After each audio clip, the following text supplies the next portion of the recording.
Welcome to Mindful Moments. Nourish your mind on the go. This audio uses AI narration to present our original book analysis. Today we're diving into the Clear Quran, a thematic English translation by Dr. Mustafa Khattab. Even if you're already familiar with the Quran, this translation offers a fresh perspective. We'll uncover insights into the Quran's structure language and recurring ideas, and you'll walk away with a deeper understanding of its core messages and relevance. It really is a unique approach. What makes Dr. Khattab's work so compelling is his focus on clarity and thematic organization. He uses modern English, which can make the text more accessible to contemporary readers, especially those unfamiliar with the Quran. Yeah, that thematic organization really jumped out at me. It's not just going chapter by chapter, right? Exactly. It's organized in a way that highlights the interconnectedness of the Quran's messages. It blends overarching themes with secondary subjects, but they all connect back to this idea of the relationship between the creator and creation. So no matter where you open the book, you're encountering this fundamental idea. That's pretty cool. Precisely. It's like each verse is a piece of a larger puzzle, and the thematic organization helps you see how those pieces fit together. It's also amazing how consistent these themes are. Even though the Quran was revealed over 2 decades, the messages remain perfectly aligned. It makes you think about the divine source and the intentionality behind the text. Speaking of intentionality, I was struck by the numerical patterns woven throughout the Quran. For example, both paradise and hell appear 77 times each. And world and hereafter each appear 115 times.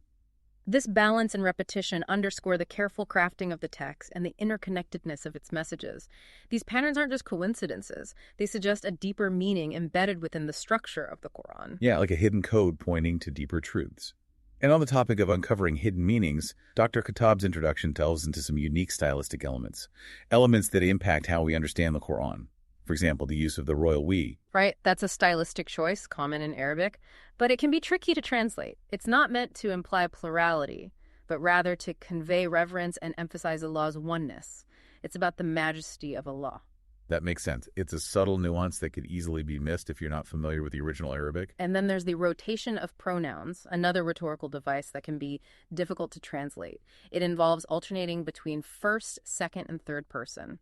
Imagine reading a text where the speaker constantly shifts, making it difficult to follow who's speaking or being addressed. It sounds like translating the Quran requires not only linguistic expertise, but also a deep understanding of the cultural and rhetorical nuances of the original Arabic. Absolutely. Dr. Khattab had to bridge the gap between languages and literary traditions while staying true to the spirit of the original text. And he does a fantastic job of explaining those challenges to the reader. Now let's dive into some specific examples of the thematic content we find in the Quran. What are some of the stories or teachings that really illustrate these overarching themes? Well, the story of Joseph immediately comes to mind. His journey of betrayal, forgiveness, and ultimately divine planning. It's a powerful illustration of overcoming adversity and trusting in Allah's plan, even when things seem bleak. It's a classic story that resonates across cultures and time periods. What are some other stories that stand out to you?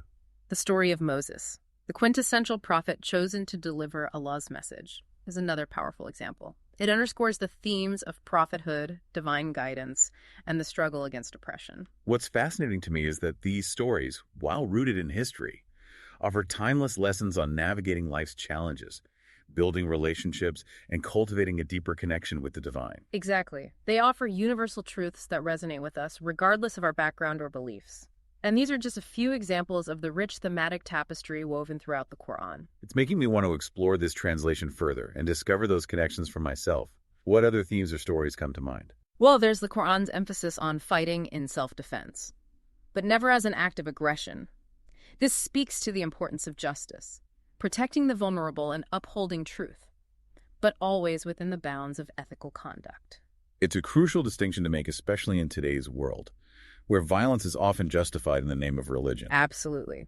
The Quran also offers teachings on social etiquette, emphasizing respect for others, equality, and proper conduct when interacting with people. These teachings offer a blueprint for building a just and harmonious society, which is something we all strive for, right? Of course. And there are warnings against hypocrisy, stressing the importance of sincerity in both faith and actions. The Quran condemns superficial displays of piety and calls for genuine inner transformation. It's not just about going through the motions, but about embodying the spirit of faith in our daily lives. What other compelling themes come to mind? The story of Noah's Ark is a powerful reminder of Allah's power and the consequences of denying the truth. It serves as a warning against arrogance and the importance of heeding divine warnings. And then there's the story of Prophet Abraham, revered in all three Abrahamic faiths. His unwavering faith and rejection of idolatry make him a compelling figure even for those outside of Islam. His story teaches us about submitting to the one true God and standing firm in your beliefs, even when facing opposition. And there's also the concept of charity and the condemnation of interest. The Quran encourages generosity and helping those in need, while condemning practices that create economic disparity. It's a message of social responsibility and compassion, reminding us that we have a duty to care for one another and ensure everyone has the opportunity to thrive. And finally, there's the warning of hell and the description of paradise, ultimate destinations for those who choose different paths. This powerful imagery is meant to inspire both awe and fear, motivating us to strive for righteousness. It's a reminder that our choices have consequences both in this life and the next. Exactly. All these themes woven together paint a vivid picture of the Quran's core message: submitting to Allah, striving for righteousness, and cultivating a just and compassionate world. It's a lot to unpack. And it's making me even more curious to dive into this translation. Before we move on, I want to circle back to something you mentioned earlier. Dr. Khattab's introduction addresses some common questions about the Quran. What are some of the tough questions he tackles head-on? He addresses questions like, was the Quran copied from the Bible? Is Islam compatible with science? And does jihad equal terrorism? These are questions that often come up. Yeah. And Dr. Khattab doesn't shy away from them. Those are definitely questions that are on a lot of people's minds. I'm eager to hear how Dr. Khattab responds to these inquiries. Let's dive into those in the next part of our deep dive. Picking up where we left off, Dr. Khattab addresses that question, was the Quran copied from the Bible? Head on. He points out that the first Arabic translation of the Bible didn't occur until centuries after Prophet Muhammad. He argues that the similarities stem from a shared source, divine revelation. So rather than viewing one as derivative of the other, it's more about recognizing the shared roots of these Abrahamic faiths. It's about appreciating the threads that connect them. Exactly. Each scripture has a distinct message and purpose. Now, as for Islam's compatibility with science, Dr. Khattab acknowledges that the Quran isn't a science textbook. It's meant to guide people toward Allah and provide a framework for righteous living. Right. It's not about providing scientific formulas or equations. Right. However, Dr. Khattab highlights the numerous scientific references in the Quran that are surprisingly accurate given the time of its revelation. Like, what are some examples? What really stands out? Passages about embryonic development, the expansion of the universe, the Earth's spherical shape, and the water cycle all come to mind. There are also references to the importance of mountains in stabilizing the Earth's crust. Those are pretty advanced concepts for a text revealed over 1,400 years ago. It makes you wonder how that knowledge was even accessible at that time. It really does. Dr. Khattab sees these insights as evidence of the Quran's divine origin.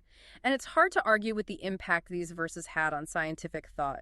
He delves into the Islamic Golden Age, a period when Muslim scholars made significant strides in science, medicine, math, and astronomy. A true golden age of discovery. Absolutely. And Dr. Khattab argues that this period was directly inspired by the Quran's emphasis on seeking knowledge and understanding the world. The Quran encouraged scientific exploration, and the fruits of that labor are still evident today. It challenges the notion that faith and reason are at odds. Instead, they can coexist and enrich one another. Exactly. Now let's address the question of jihad and terrorism. Dr. Khattab unequivocally states that Islam condemns terrorism and the killing of innocent people. He cites a verse from the Quran. Whoever takes a life, it will be as if they killed all of humanity. And whoever saves a life, it will be as if they saved all of humanity. That's powerful. It speaks to the value Islam places on human life. It's a clear message of peace and compassion. And Dr. Khattab argues that those who twist the Quran's message to justify violence are betraying its core values. It's crucial to understand the true meaning of jihad. It literally means to strive or to struggle. And there are two types: greater jihad and lesser jihad. I'm curious to hear more about this distinction. What separates those two concepts? The greater jihad is the internal struggle against one's own negative inclinations. Things like greed, envy, anger, and pride. It's about personal growth and moral development, working towards being a better person. The best version of yourself. Precisely. And Prophet Muhammad considered acts of kindness and compassion as forms of jihad. What sort of acts? Speaking truth to power, honoring one's parents, And helping orphans and widows were all seen as acts of jihad. It's about choosing compassion and putting those values into action. That really reframes the concept of jihad in a way that emphasizes service and community. Yes. And then there's the lesser jihad, which refers to fighting in self-defense. But it's only permissible as a last resort, and always within strict ethical boundaries. So what are some of those boundaries? The Quran strictly forbids the killing of women, children, the elderly, and those who are not participating in the fighting. Minimizing harm and protecting the innocent are paramount, even in war. Even in war? Right. Prophet Muhammad even instructed his followers not to cut down trees or destroy crops unnecessarily during battle. That's interesting. Exactly. Dr. Khattab makes it very clear. The Quran's teachings on warfare are specific and should never be misinterpreted to justify violence or terrorism.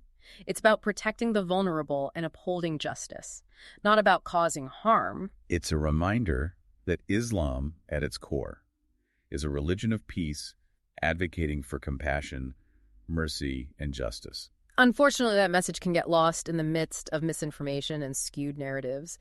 It is our responsibility to seek accurate information and challenge those who twist the Quran's teachings to fit their own agendas. Critical thinking is so important. And I think Dr. Khattab's The Clear Quran is a valuable tool for that. It provides a way to engage with the text that's both accessible and thought-provoking.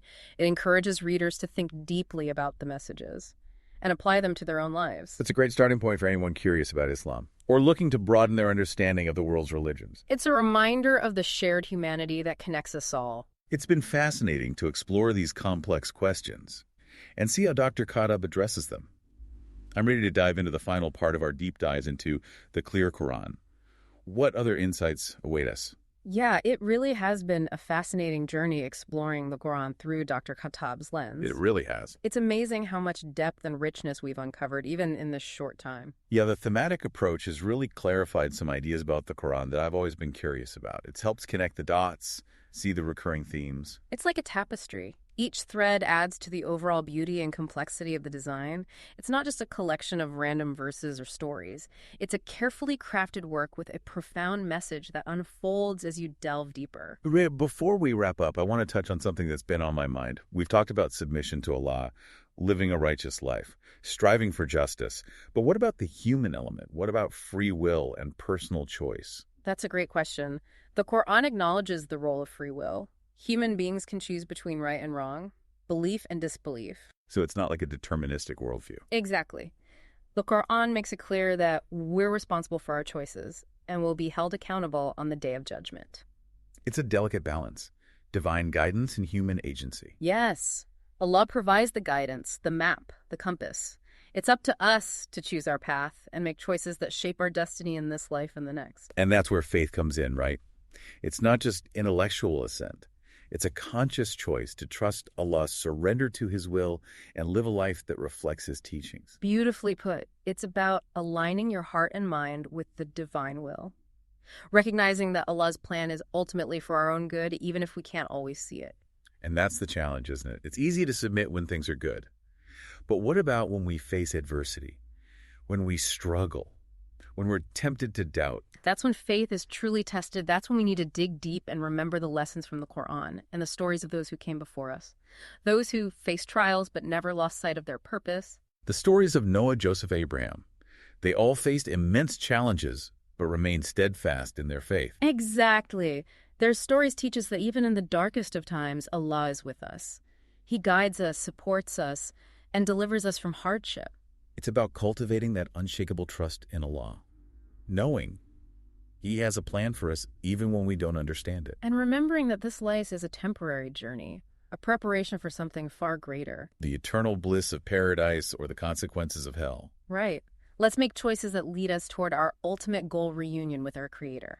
This deep dive has been a powerful reminder of the importance of seeking knowledge, deepening our understanding of faith, and striving to live a life that pleases Allah. It's been a privilege to explore these profound ideas with you. And to our listeners, I'm sure you found this journey just as enriching. If you're inspired to delve deeper into the Quran, we highly recommend The Clear Quran, a thematic English translation by Dr. Mustafa Khattab. You can find a link to purchase the book in the show notes. And be sure to subscribe to our channel for more deep dives into thought-provoking books and ideas. We're always on the lookout for new texts to explore, so stay tuned. Until next time, keep those minds curious and those hearts open to the wonders of knowledge. And remember to nourish your mind on the go